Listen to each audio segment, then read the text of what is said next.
स्वागत है दोस्तों आपका गुरुजी स्टडी सेंटर में। उम्मीद करते हैं अच्छे होंगे, आपकी तैयारी अच्छी होगी। तो दोस्त तैयारी कैसी चल रही है कमेंट करके बताइएगा, और आपको वीडियो कैसी लग रही है वो भी बताइएगा। आज अगला प्रैक्टिस सेट है दोस्तों, अति महत्वपूर्ण प्रश्न है, एकदम महत्वपूर्ण प्रश्न है। इसमें से प्रश्न जरूर आते हैं, आप इसको एक बार जरूर देखिए।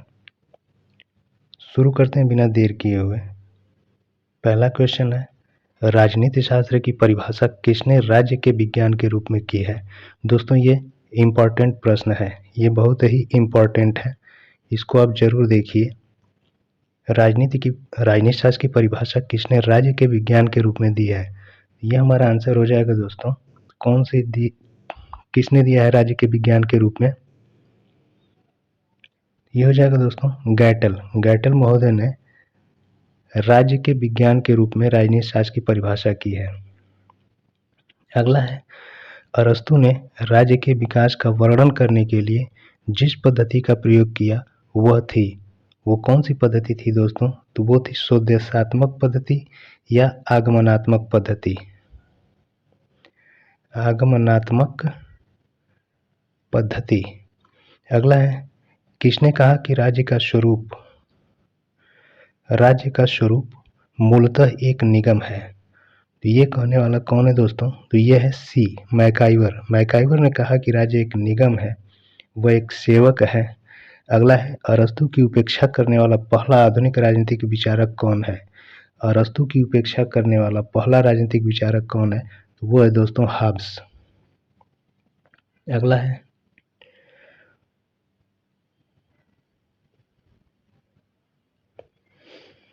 सुमेलित कीजिए। सुमेलित करना है दोस्तों, राज्य व्यक्ति का बृहत रूप है, ये हो जाएगा दोस्तों प्लेटो। राज्य व्यक्ति का बृहत रूप है। वहीं अरस्तु कहता है कि राज्य परिवार का बृहत रूप है। ये दोनों क्वेश्चन हर परीक्षा में आते हैं, हर बार आते हैं दोस्तों। इस बार टीजीटी पीजीटी में जरूर आएगा ये प्रश्न, इसको आप लोग नोट कर लीजिएगा। बी है, व्यक्ति को राज्य की उपेक्षा करने का अधिकार है। व्यक्ति को राज्य की उपेक्षा करने का अधिकार है, ये किसका हो जाएगा दोस्तों, ये किसका हो जाएगा, ये होगा स्पेंसर। ये स्पेंसर का कथन है। सी है, राज्य वह संसार है जिसे आत्मा ने स्वयं अपने लिए बनाया है, ये हो जाएगा हीगल का।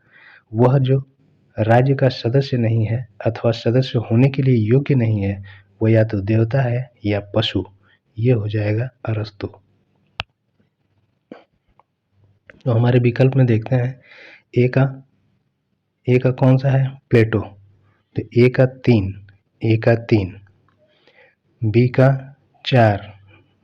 4, तो हमारा आंसर मिल रहा है ए में। अगला है, कार्ल पापर की रचना open society and its enemies निम्नलिखित में से किसकी मीमांसा है। ये किसकी मीमांसा है दोस्तों, तो ये है प्लेटो, हीगल और मार्क्स। अगला है, अरस्तु के यह घोषणा करने में कि मनुष्य स्वभाव से एक राजनीतिक प्राणी है, उसका कौन सा एक आशय नहीं था, ये कौन सा हो जाएगा दोस्तों, ये हो जाएगा राज्य और सिविल समाज के बीच विभेद। अगला है,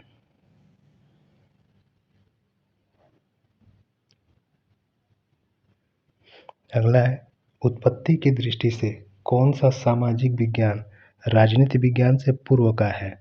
ये हो जाएगा सामाजिक विज्ञान से पहले कौन सा है दोस्तों, तो ये है दर्शन शास्त्र। अगला है, एडवर्ड सिल्स के अनुसार राजनीतिक विकास को मापा जाना चाहिए। एडवर्ड सिल्स के अनुसार राजनीतिक विकास को मापा जाना चाहिए, इसका विकल्प दोस्तों इधर आ गया है,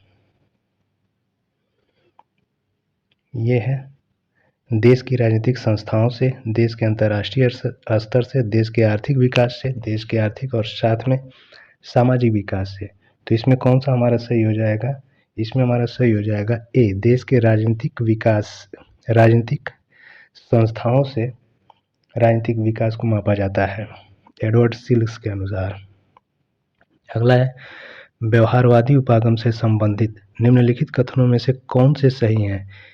इसकी प्रकृति अंतःशास्त्रीय है, यह अधिक विवरणात्मक एवं कम अनुभविक है, यह मूल्य निरपेक्ष है, यह गुणात्मक निर्णय पर बल देता है। तो इसमें हमारा कौन सा सही हो जाएगा?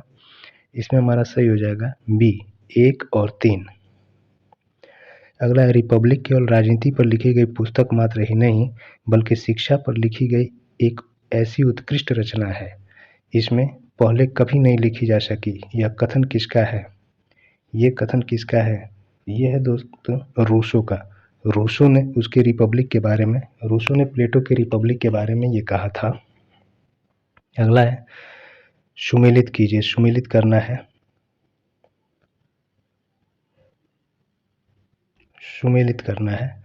सूची फर्स्ट दृष्टिकोण है और सूची सेकंड में प्रवक्ता। राज्य दमन का एक कृत्रिम चक्र है। तो राज्य को दमन का चक्र मानने वाला कार्ल मार्क्स।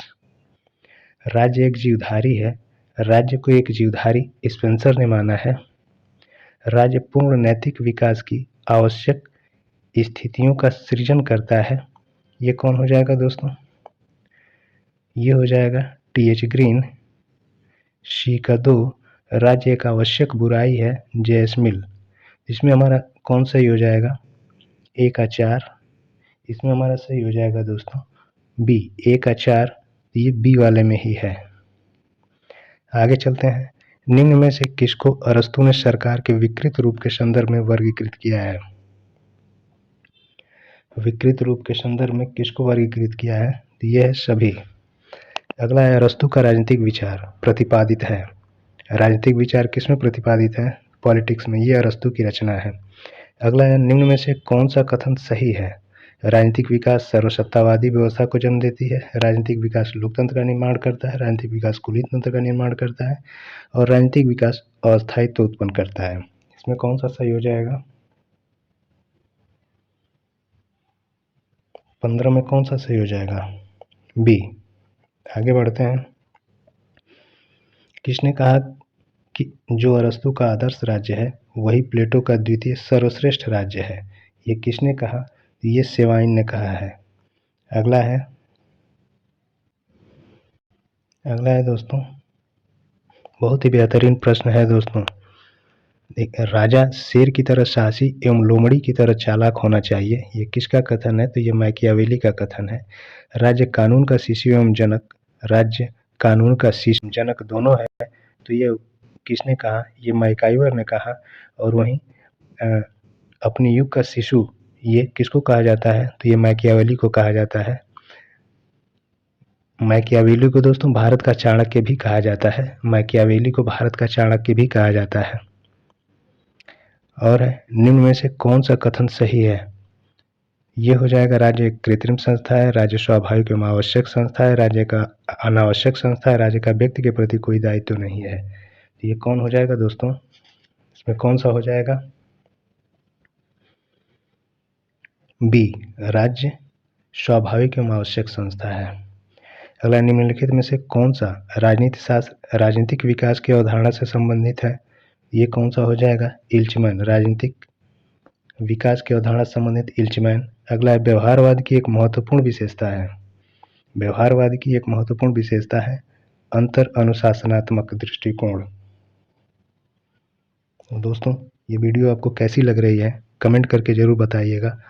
और जितने लोग देख रहे हैं सब अपने दोस्तों को शेयर कीजिए जिससे उनको भी इसका लाभ मिल सके।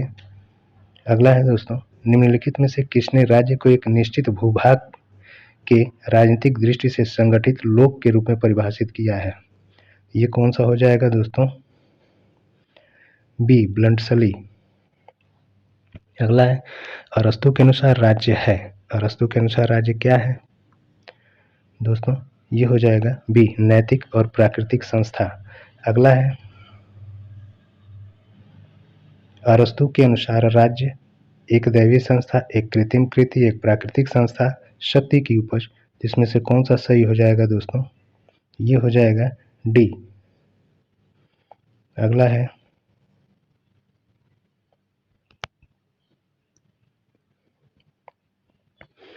राज्य सिर्फ समुदाय ही नहीं बल्कि यह सर्वोच्च समुदाय भी है। यह कथन किसका है? ये कथन दोस्तों अरस्तू का है। अगला है, अरस्तू के अनुसार निम्न में से कौन सा यथार्थवादी और व्यवहारिक राज्य है? यथार्थवादी और व्यवहारिक राज्य कौन सा है? तो यह है दोस्तों राज्य, राजतंत्र। अगला है, निम्नलिखित में से किसने प्लेटो को मुक्त समाज का शत्रु घोषित किया? तो यह है दोस्तों कार्ल पॉपर। निम्न को सही सुमेलन कीजिए। इसमें कौन सा हो जाएगा, विचारक और कथन?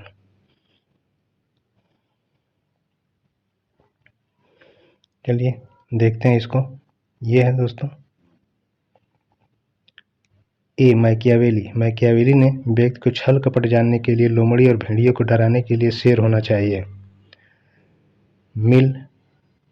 मिल कहता है, एक विकल्प इस साइड है दोस्तों, बी का इधर है, अपने ऊपर, अपने मस्तिष्क तथा शरीर पर व्यक्ति संप्रभु है। ये मिल का कथन है दोस्तों, यह मिल का कथन है, यह मिल का कथन है दोस्तों, यह मिल का कथन है। इधर है मैकियावेली का 3 हो जाएगा, बी का 4 हो जाएगा, बी का 4, सी का हो जाएगा दोस्तों 1, सी का 1 हो जाएगा, ए का 3 हो जाएगा और डी का हो जाएगा दोस्तों 2, डी का हो जाएगा 2।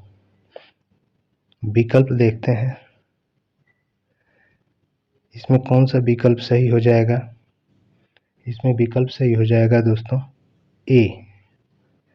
अगला है, कौन राज्य को गुणों की साझेदारी मानता है? राज्य को गुणों की साझेदारी कौन मानता है? ये हो जाएगा दोस्तों ए, प्लेटो।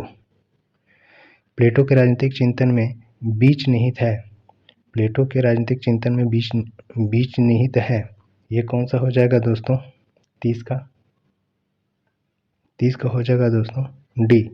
उसमें सब देखने को मिलता है, उपयोगितावाद भी, समाजवाद भी और फांसीवाद भी। अगला क्वेश्चन है, नीचे लिखे गए चिंतकों में से किन लोगों ने राज्य को शक्ति के रूप में परिभाषित किया? शक्ति के रूप में कौन कौन लोग परिभाषित किए हैं? यह हो जाएगा दोस्तों डी, मैकियावेली ने भी किया है, नीत्शे ने भी किया है और कैटलिन ने भी किया है। अगला है, राजनीतिक कृतज्ञता का सिद्धांत प्रतिपादित किया है। कृतज्ञता का सिद्धांत किसने प्रतिपादित किया है दोस्तों? यह है टी.एच. ग्रीन। कृतज्ञता का सिद्धांत टी.एच. ग्रीन ने प्रतिपादित किया है। अगला है, निम्न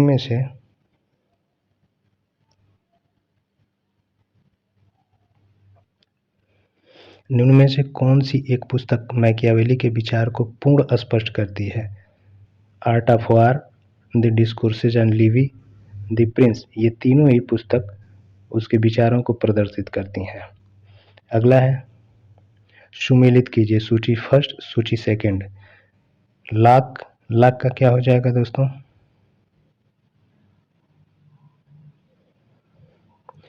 ए का 2, राज्य लोगों की इच्छा पर आधारित है। प्लेटो क्या मानता है? प्लेटो मानता है राज्य नैतिकीकरण की एक इकाई है। अरस्तु क्या मानता है दोस्तों? अरस्तु राज्य विधि के सृजन हेतु एक इकाई है। डी राज्य मानव विवेक का साकार रूप है। अगला है, व्यक्ति का समस्त महत्व और उसकी संपूर्ण आध्यात्मिक यथार्थता जो कुछ उसे उपलब्ध है इसलिए है कि वह राज्य का सदस्य है। 35 का हो जाएगा ए, 35 का ए। अच्छा, इसमें है दोस्तों बी हो जाएगा।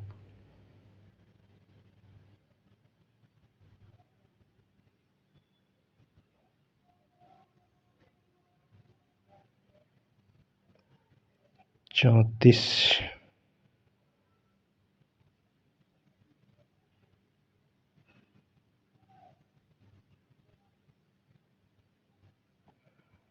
सॉरी दोस्तों, इसमें सी होगा, सी 34 में सी होगा।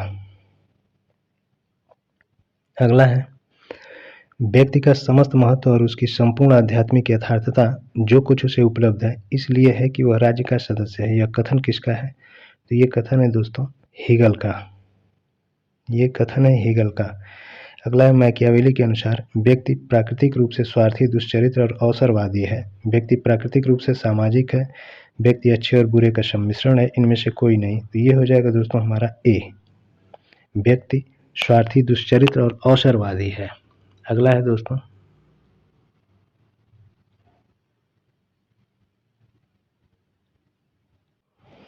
अगले क्वेश्चन की तरफ बढ़ते हैं दोस्तों। निम्न में से कौन से एक अरस्तु के विचार ने मैकियावेली को प्रभावित किया? इसमें से कौन हो जाएगा दोस्तों? 37 का कौन सा हो जाएगा दोस्तों? सभी ने मैकियावेली को प्रभावित किया है। अगला उत्तर व्यवहारवाद की सर्वोत्तम की जा सकती है, ये हो जाएगा दोस्तों डी। अगला है किसका यह विश्वास था कि व्यक्ति अपने पिता की मृत्यु को भूल सकता है परंतु उसकी संपत्ति की हानि को नहीं भूल सकता, ये हो जाएगा दोस्तों मैकियावेली। अगला है राज्य की सर्वोच्चता का समर्थन किसने किया? तो राज्य की सर्वोच्चता का समर्थन किसने किया? ये मैकियावेली ने किया। मैकियावेली सर्वप्रथम राज्य शब्द का प्रयोग करता है। मैकियावेली सर्वप्रथम राज्य शब्द का प्रयोग करता है दोस्तों। अगला है लोक कल्याणकारी राज्य है। लोक कल्याणकारी राज्य में सरकार गरीबी, वृद्धावस्था और बेरोजगारी में लोगों की सहायता करती है, डी। अगला है दोस्तों मैकियावेली के अनुसार क्या होगा दोस्तों? राज्य उच्च संघ है जिसमें जनता को राज्य के प्रति पूर्ण समर्पण कर देना चाहिए। राज्य एक कृत्रिम निर्माण है। राज्य विभिन्न संघों में से एक संघ है, दोनों ए और बी दोनों। ये हो जाएगा दोस्तों ए और बी दोनों, डी। अगला है सुमेलित कीजिए। यह है राज्य एक संपूर्ण समुदाय है। राज्य मानव अवयव का ही प्रतिरूप है। राज्य शक्ति है। इसका एक विकल्प इधर है।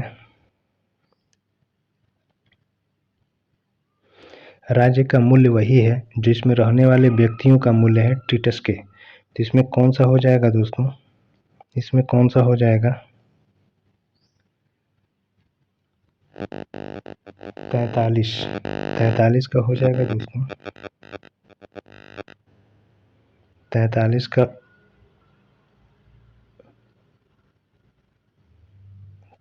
का हो जाएगा सी।